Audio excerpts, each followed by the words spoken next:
One thing I want to warn you, so once we post the video recordings, there's a temptation of students to say, oh, you know what, I'm just going to stay in bed and I'm going to watch them at home. It's pretty boring to watch lectures at home. So most students who want to watch them ultimately then don't get around to doing so. So it's better to go to lectures, but you're welcome to watch them online. Someone had a question in the front? No? Okay, it's resolved itself. All right, good. Another thing is, so at this point, everybody should have received an email, either an invitation that you're to Vocarium or an email that maybe the exam didn't go so well and the recommendation is that you should drop the class. If you have not yet received an email, please contact, via Piazza, contact the TAs. So that means either, please also check your spam folder. The Vocarium invite is sent automatically through Vocarium, so it looks like spam. So please make sure you find that. By the way, please all close your laptops. Come on, guys. It's the one rule I have, no laptops. All right, no iPads either. All right, any more questions about Vocarium, placement exam, or anything else? Yeah.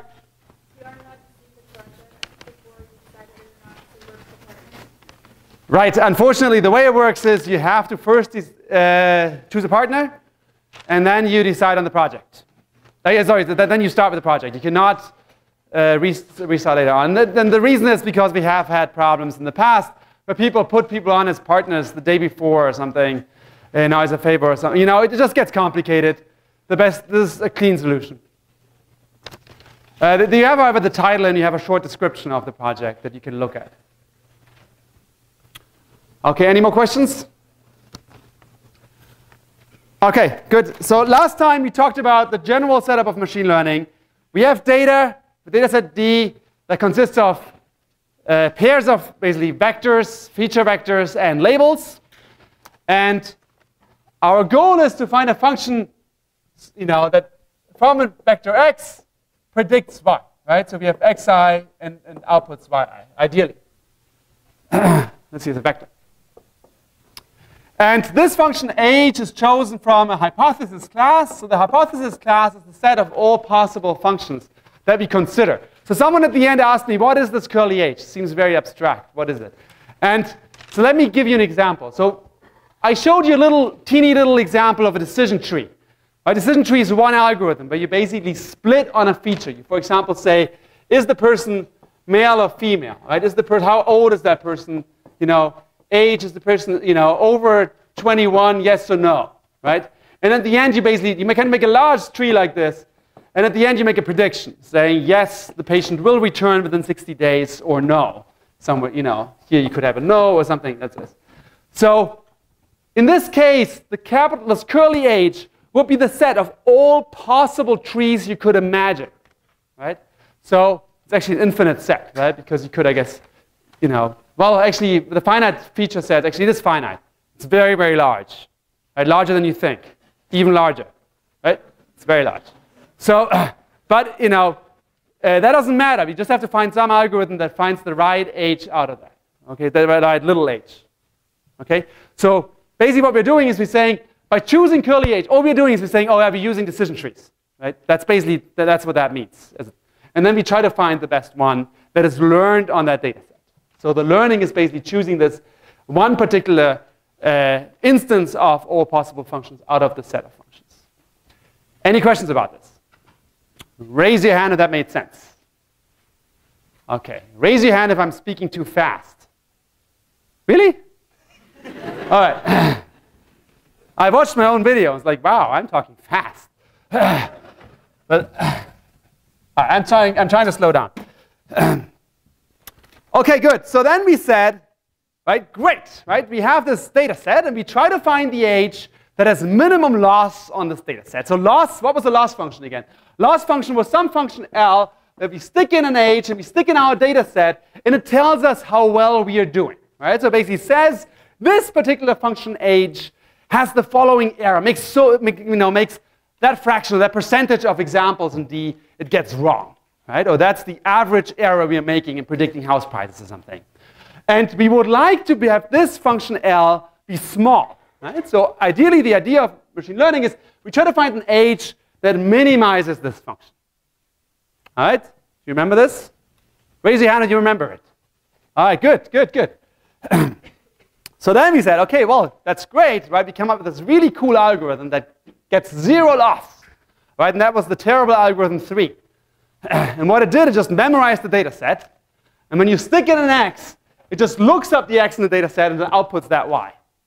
Right? And that gives you 0 loss, because for every x in the data set, you output exactly the right y. So great, right? We're done. So what's the problem with this? The problem is it only works on data that is from this data set. So it doesn't generalize. And so that led us to the next notion, that what we really want is actually not a function h that minimizes the loss in this data set. What we really want is a function that minimizes the loss on new data. And how do we write this? We write this, what we really want to minimize is the expected loss if we were to apply our function h on a new pair of points that are drawn from the distribution P, from which our data set was drawn. So basically, if we take if we take a new data point x with label y, which we usually don't know, right? But what would the loss be? And that's great. That's exactly what we want, right? This time you're right. This is exactly what we want. That basically means if this is 0, that means if you get a new point, you always get it right. It's awesome. The problem with this is we can't possibly compute it because we don't know the distribution P. The distribution P is this elusive distribution from which our data is sampled, and we don't know where the data comes from. Or at least we don't know what the distribution is. And so we said, well, it's elusive. We can't actually compute this, but there's good news. And the good news is we can approximate it. And this is exactly where we left off last time. We take our data set D, and we cut it into 2 parts. And we call this part here D training, and this part here D testing. There's a D. And what we do is the moment we get this data set, we chop off this D testing part, and we copy it onto some disk, and we bury it somewhere underground. We don't tell anyone else where it is, so no one's allowed to ever look at this. And now we train our algorithm only on this data set, on the training data set. And then ultimately, if you want to know how well it really works, we compute the loss on the test set. Right? So that's the key. And because that's basically, it's an unbiased estimator of how well, of the actual real loss that we're trying to minimize. OK, there's a few pitfalls, and that's very important. We can't just split it any way we want.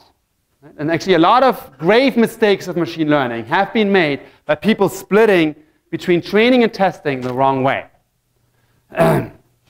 So I can tell you one example. So I used to work in industry, and one thing our research team did is we built a spam filter, email spam filter. And so there was one day where one of us, may have been me, I'm not saying it, was really, really excited, right? Because the new algorithm got 0% training error, 0% testing error. So we evaluated an algorithm here, we tested it here, and they got every single one right.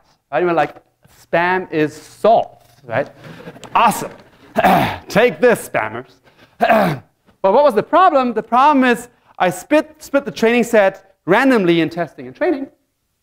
But it turns out that spam is very, very similar. Right? So people send out a spam message not just to one person, but to 100,000 people. So you have the same email many, many times. So if you split randomly, every single email that was in the test set was also actually in the training set in one form or another.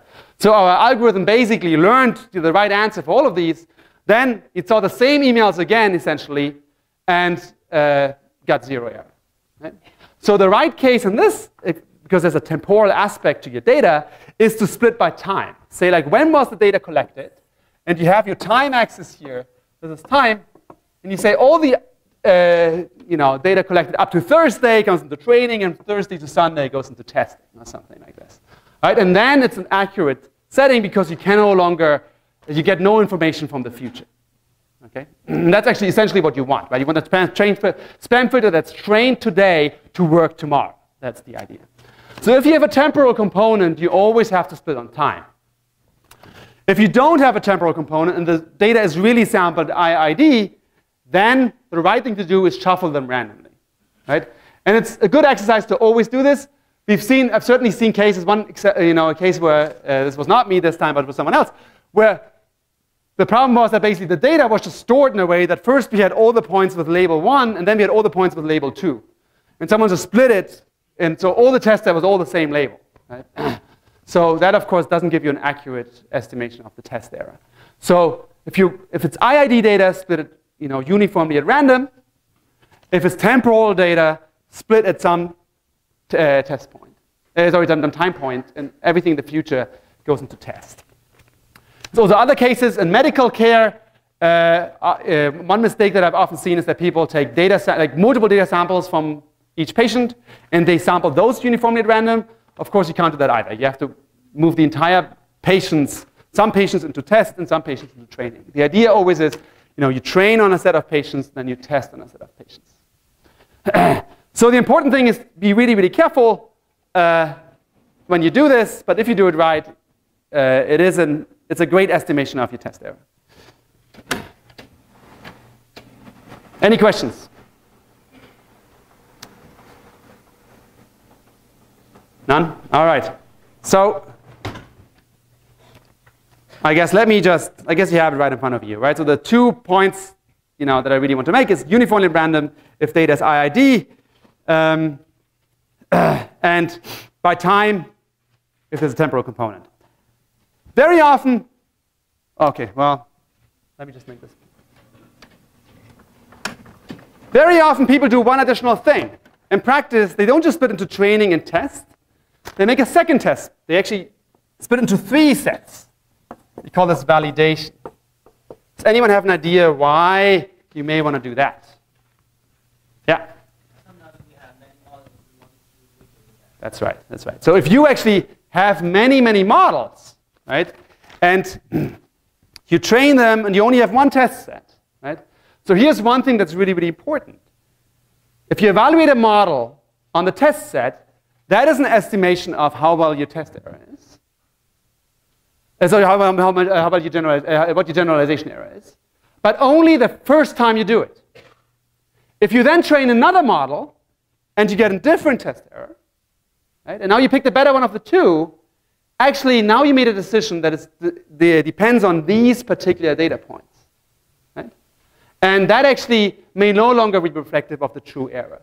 Let me give you an example. So let's say we have face recognition data set, and we have a pretty good classifier, and we get 99% correct.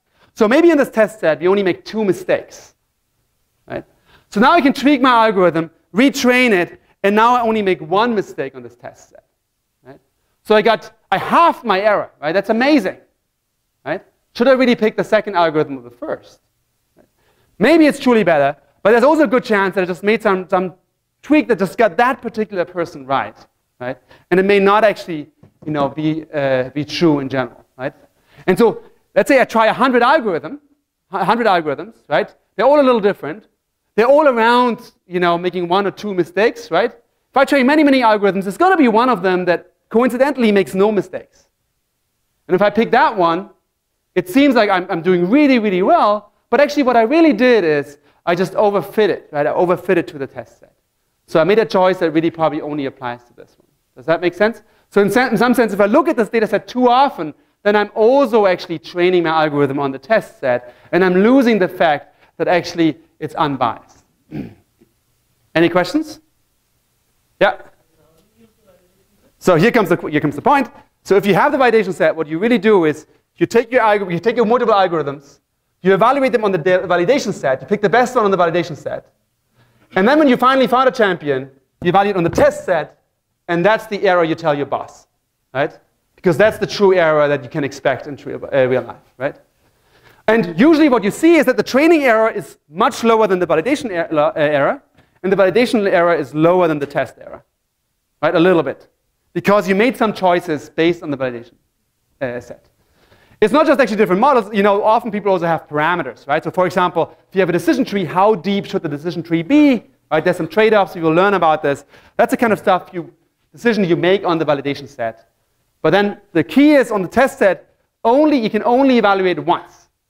Right? So if you write a paper, be really, really strict about this. Right? So people are very annoyed about, when you publish an algorithm, for example, and then it turns out actually, you evaluate it many times in the test set, and you actually pick the algorithm the best. Because then, people will notice that immediately because you take the algorithm, apply it on a different data set, and you get a clearly higher error. Right? So it's easy, and it's problematic. Any questions? Yeah. So when you were talking about like that issue of like that you might just happen to write an algorithm that like ends up overfitting to the test set before, like couldn't that same thing happen with the validation set? Like now we put a whole bunch of ones in and one just like happens. Right, and it will happen on the validation set, right? But then you still take the best algorithm, or you still take whatever algorithm you think is the best, and apply it on the test set, and now you get a true answer of a true estimate of what your generalization error is. I know that, but aren't you like now possibly picking a worse algorithm? Oh, that is true. That is absolutely true. And so one thing people do actually, and we will talk about this later on, you can actually train it once with this is training and this is validation, and then you train it again with this is training and this is validation or something. So you make different splits, right, to get different validation errors. And we will talk about this in more detail. But yes, that is a problem. And actually one thing that lately has become a fashion is to compute the error on validation and then actually add a little bit of noise to it, like perturb it a little bit. And basically say, well, there's a little bit of overfitting, so I can overcome this by adding noise. We will talk about this in a few lectures. Yeah?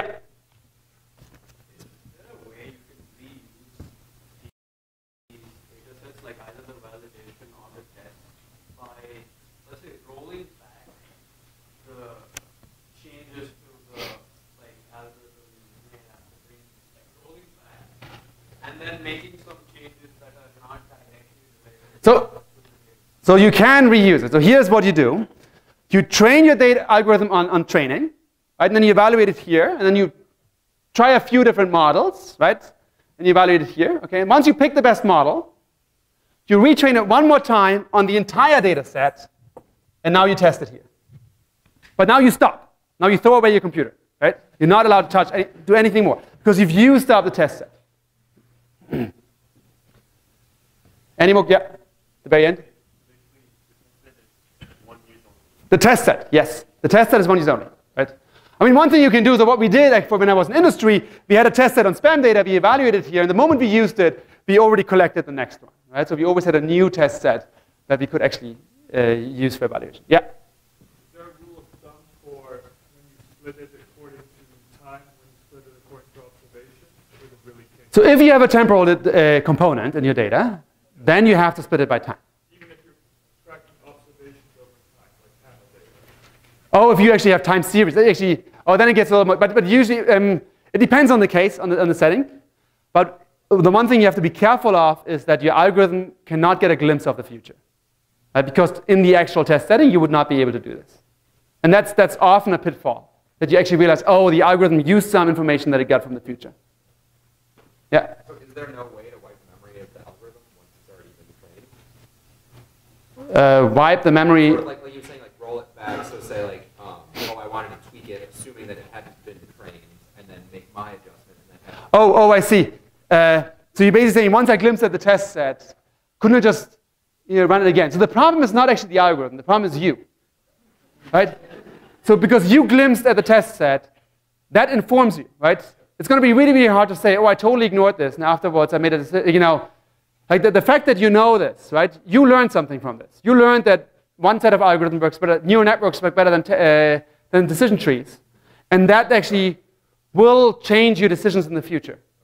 And at this point, you're cheating, in quotes, right? So because you make decisions, based on this test set. So now if you evaluate again, right, you're using it twice. But you first looked at it and said, what's going to work well? And then you say, oh, look here, this worked well.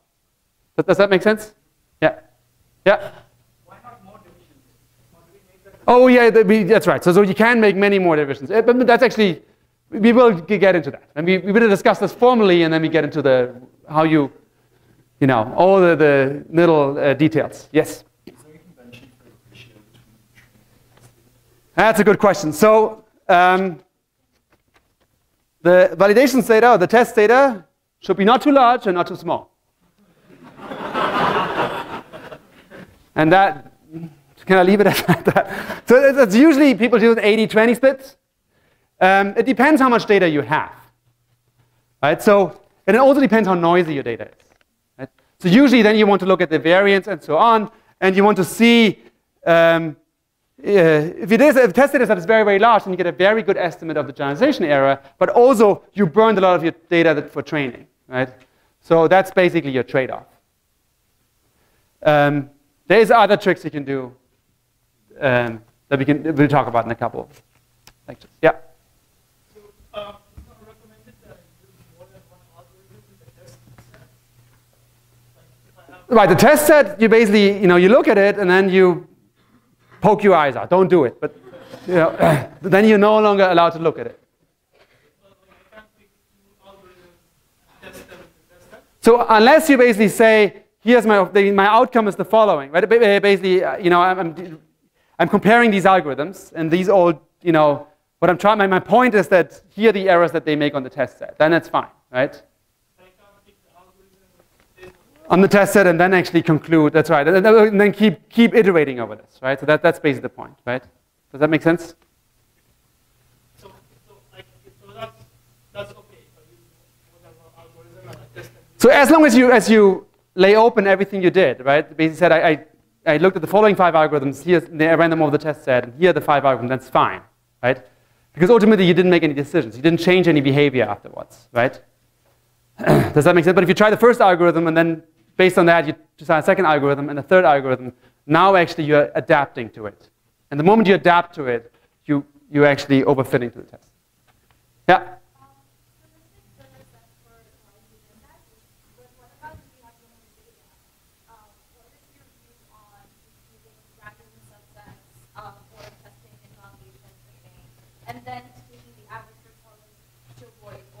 Right. So we will get to this. So one thing you can do is, for example, let's say you have, I worked on one problem once where we had 11 data points. Right. So this was a medical trial. It wasn't a trial, but what was experiment. It was very, very expensive. Each data point cost a lot of money, and involved taking MRI scans of people and so on. And so what we did is basically, we can only leave one person out as testing, right? Now that's weird, right? Because either we get that person right or wrong. So you get 0 or 100%. But what you do is you basically always train on 10 and leave 1 out. And you do that 11 times. And then you average. And you basically say the average error is the following. And that's fine. That's totally kosher. You just have to describe what you did. Does that make sense? OK, one last question on this, because there is more to machine learning. Yeah? I get a bit confused. So on the first set, your computer runs through Oh, this is an R. This is an R. This is a German R. They look a little different. All right. the computer runs through it and gives you a small h, right? Sorry, say that again? Your computer runs through that and gives you a function, right? Give you a function. That's right. But when it runs through the validation test, right? What do you do after that? How do you treat it? So here's what you do. You try some age, and you get a function right on here, right? And you say, well, that's not good enough, right? Your boss tells you, you want to deploy a spam filter, and you better have no more than 0.5% error, right? You run your thing, and you're doing OK, 0.7% error, but it's not good enough. So you're like, darn, right? Let me try something else. Right? So you try some other function. You try more complicated networks, etc. Run again, now you get 0.6. You say, OK, well, let me tweak it a little more, right? Until you get 0.4, and you say, OK, now I think I've got it. You test it here, you get 0.5. Awesome. Does that make sense? OK, good. Let me move on.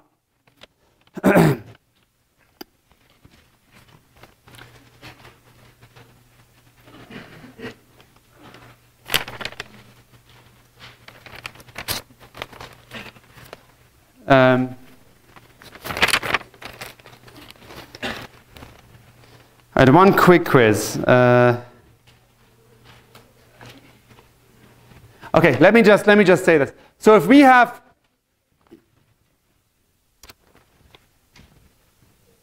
let me just say it, and then you can, because I don't have the answer on the sheet. So if you have the loss on the test set, what is this? This is the sum over all the data points in the test set. What is it? Yeah, 1 to n. Loss of h, comma, xi, comma, yi. The question is, why does this, as n becomes infinity, becomes exactly this? Can anyone tell me why that is? So I claim that this here becomes this as n goes to infinity. So basically, that's really what we want, right? Saying that the test set is really, really large, then what you're computing is exactly this. Maybe give you a minute to discuss it with your neighbor. Why is this converging to that?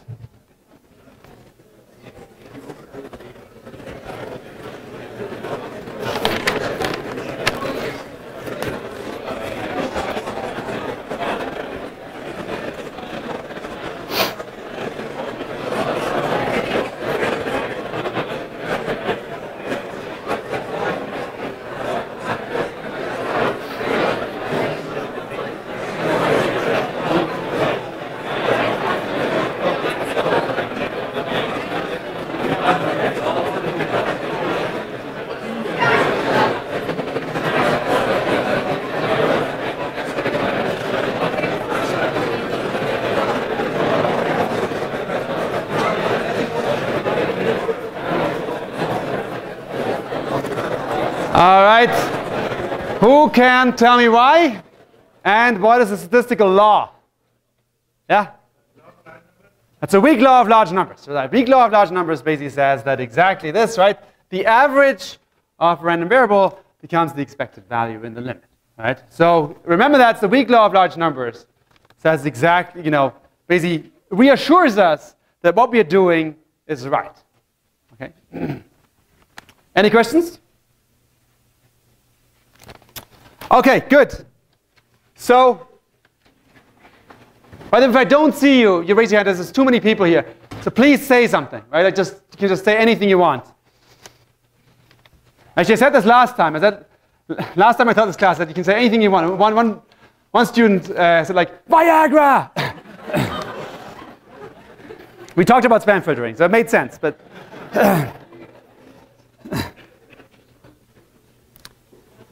all right. So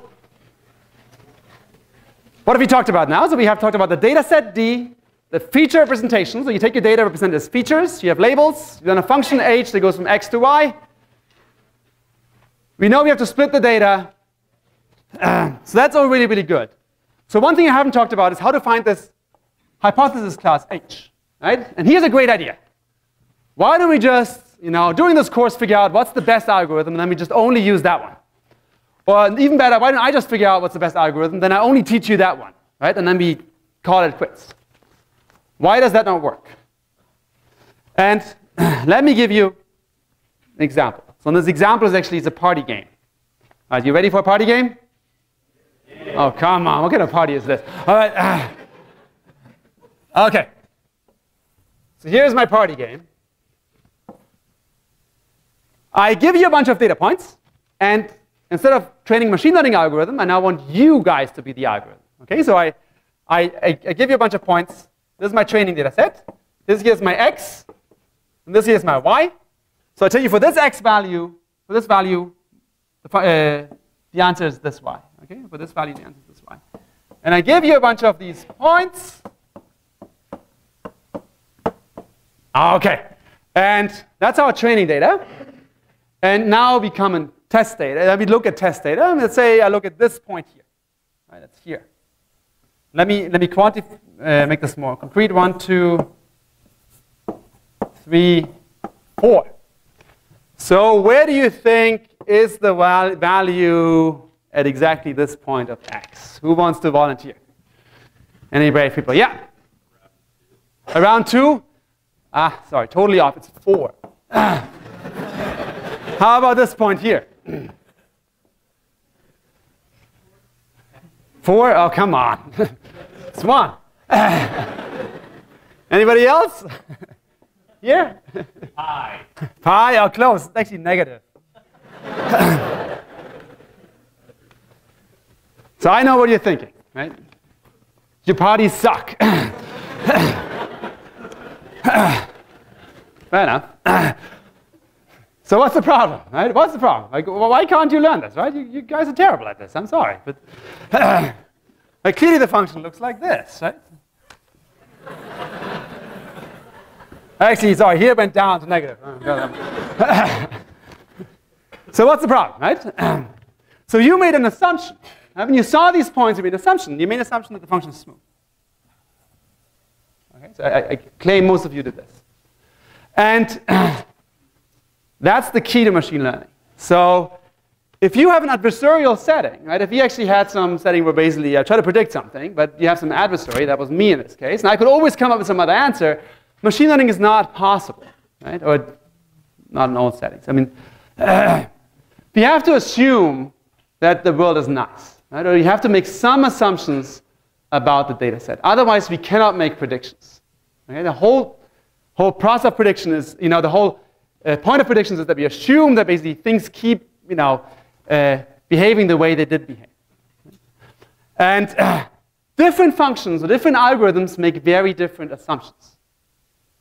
And the no free lunch theorem, as we call it in machine learning, basically states, and you can actually formalize this, that there cannot be any function that's the best for everything. Right? Because you have to make some assumptions.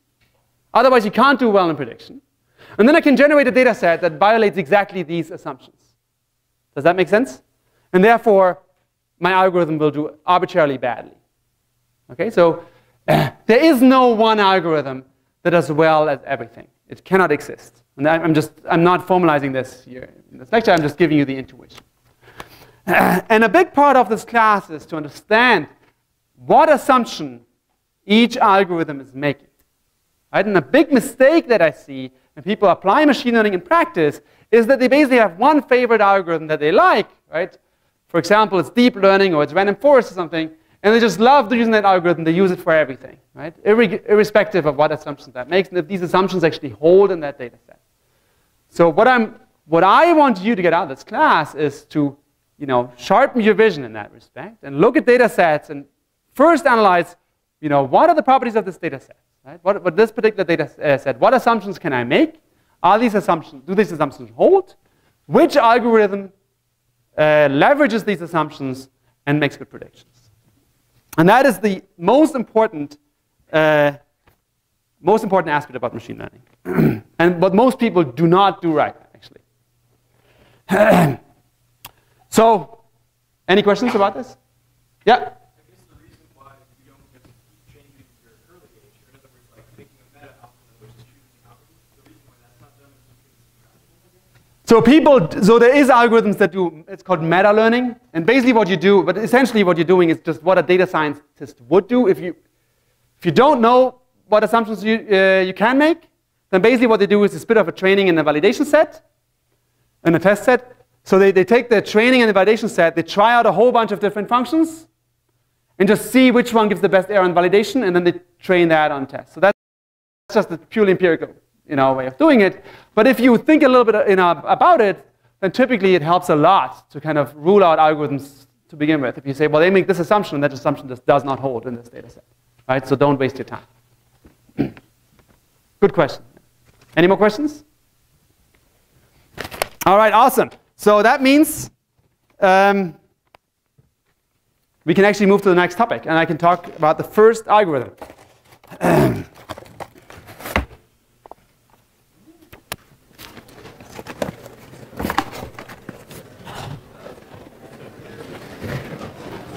Actually, let me give some to the middle thing here. Sorry. Well, okay. I'll give you some more. Yeah.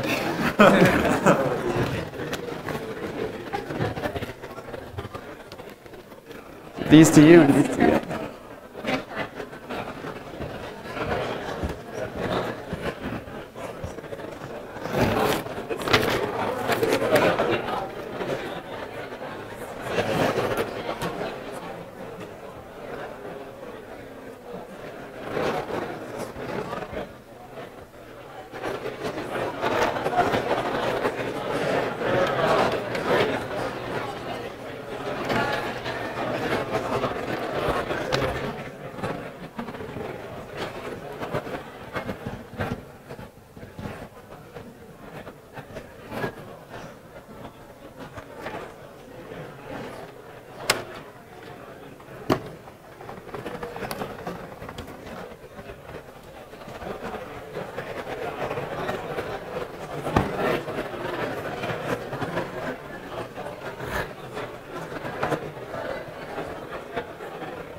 Okay.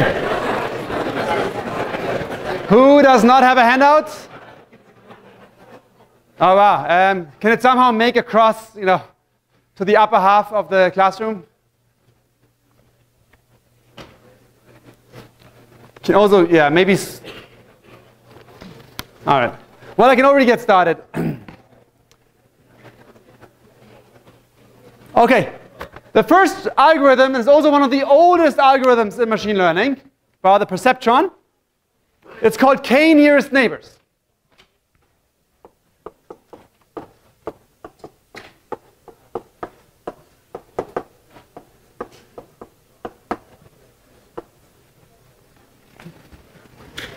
And it comes from 1967, is that correct? Yeah, 1967. By Cover and Hart.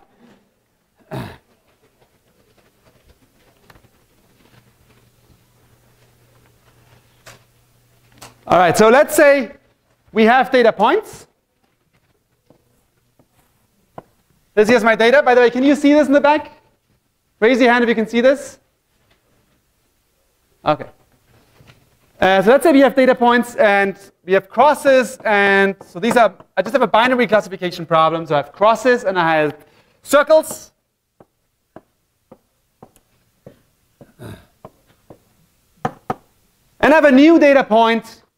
Let's say this is my new data point. I would like to know, is this a cross or is this a circle? What would you predict? Anybody? Is it a cross or is it a circle? It's a cross, that's right. And why do you think it's a cross? It's very close to crosses, that's right. And that is the assumption that Nearest Neighbors is making. So now, given that we just played this awesome party game, you now know that the first thing you have to do is when you look at the algorithm is think about what assumptions is that algorithm making. And K-nearest neighbors makes the assumption that data points that are similar have similar labels. Right? It doesn't have to be the case. You can easily think of a data set, but that's not the case at all. Right? But if that, that's the assumption we are making. So we say data points that are very close together are likely to have the same label. And so here's how the algorithm works in a nutshell. You look at this data point that you don't, this is your test point. You don't know what the label is. And now you look at the K nearest neighbors. The K could be 1, it could be 3. Usually you want to have some odd number.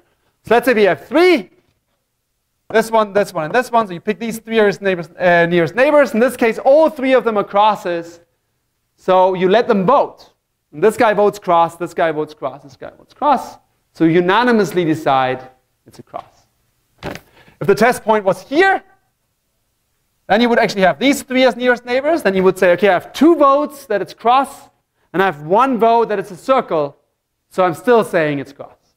Right? Maybe less confidently, but I'm still saying it. OK, does that make sense? Raise your hand if that makes sense. All right, so it's a super, super simple algorithm, but surprisingly effective. Let me formalize this algorithm. So we have a test point X, and we have a data set D. So we look at the set of K nearest neighbors. So how do we define this? We say we have this data set S of X, which is a subset of D, and S of X such that the cardinality equals K. So we have to have exactly K data points in there. K plus 1 is too many. And now we say for every other points, x, y prime, that are in D, but not in Sx. So every point that's not in the set of nearest neighbors, what do we have to have? We have to have that the distance between x and that point x prime must be greater or equal the distance, the maximum distance, for any point in Sx to our test point. One more time. So what are we saying here? We're saying if you take any point in our data set Sx, and compute the distance to our test point. Take the maximum of it, so the point that's furthest away. Every point that is not an SX has to have a distance that's larger than that. So in colloquial English, what we are saying is, if you're not one of the k-nearest neighbors, then you should be further away than the kth nearest neighbor. Raise your hand if that makes sense. Awesome. Okay, good stuff. Yeah? Question. Why is it greater than or equal to? Well, you could have points that are exactly the same, right? But you can only have k-nearest neighbors. Right? So you have to choose. It's like choosing between mama and papa or something. And what are you going to do? It's like them both.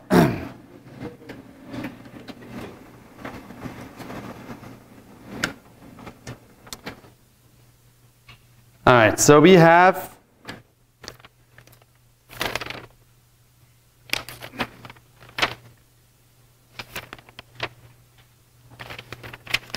a few more minutes. Okay. So the key about nearest neighbors, k-nearest neighbors, the key behind k-nearest neighbors is that it's only as good as its distance metric.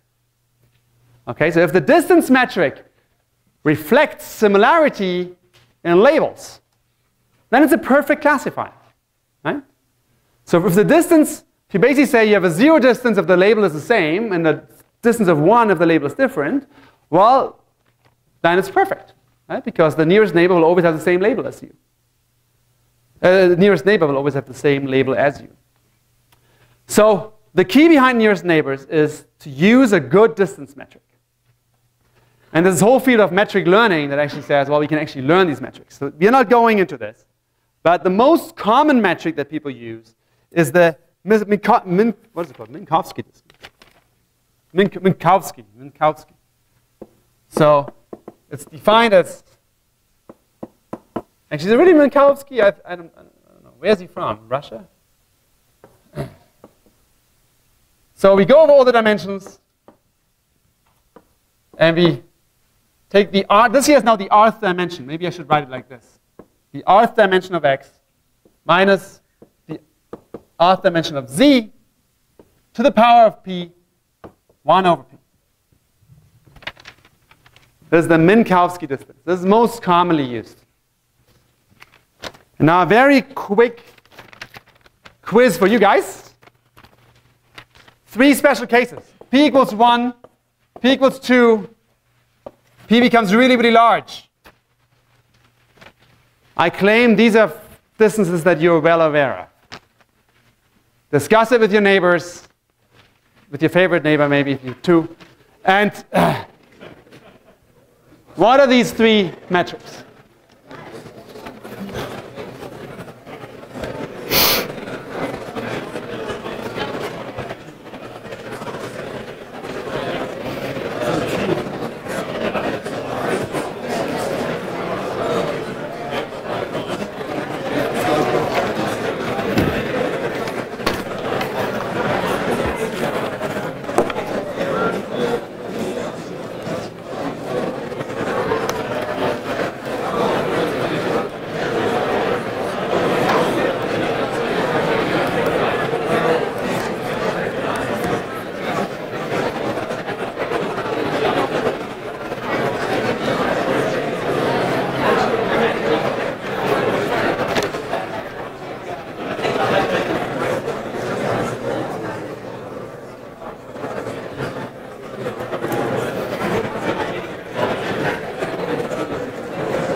All right.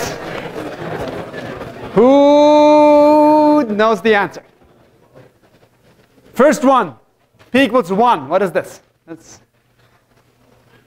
Who's brave? Yeah. Manhattan distance, right?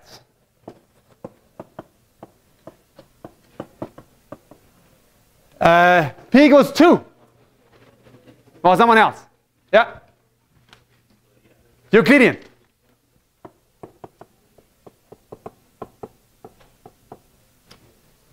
P goes to infinity.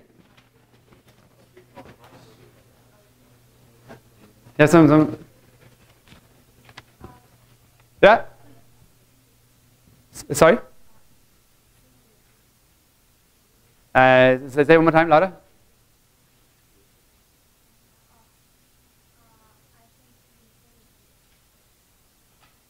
I don't understand it, unfortunately. Yeah? I don't know that, but I know that plot is a triangle. Maybe. Could be. Yeah? It's the max. That's right. It's the max. That's max. Right? So, the max. The max of what? It's the maximum difference of 2 dimensions. Right? And why is that? Well, think about it. Right? P is now very, very large. Right? Very large. So now we take all these differences and raise them to the power of P. Now, imagine one of them is a little larger than the other, right? So we take the difference in these different features, right? So one is the difference in age, difference in weight or something, right? Let's say the difference in age is larger than the difference in weight. You raise it to the factor of 1,000, right? So let's say you have, the difference in age may be 32 to 1,000, plus the difference in, weight may be 15 to 1,000. Well, this is so much larger than that, right? That doesn't matter at all, right? This whole thing's completely dominated by this, right? Does that make sense? So if I then take the whole thing to 1 over 1,000, well, that's basically just 32 over 1,000, right? I mean, this is epsilon. This is so tiny compared to that thing, right? It doesn't do anything. Right? Does that make sense? So as P gets larger and larger, this effect becomes more and more pronounced, and essentially you just have you basically just have the maximum difference. Yeah?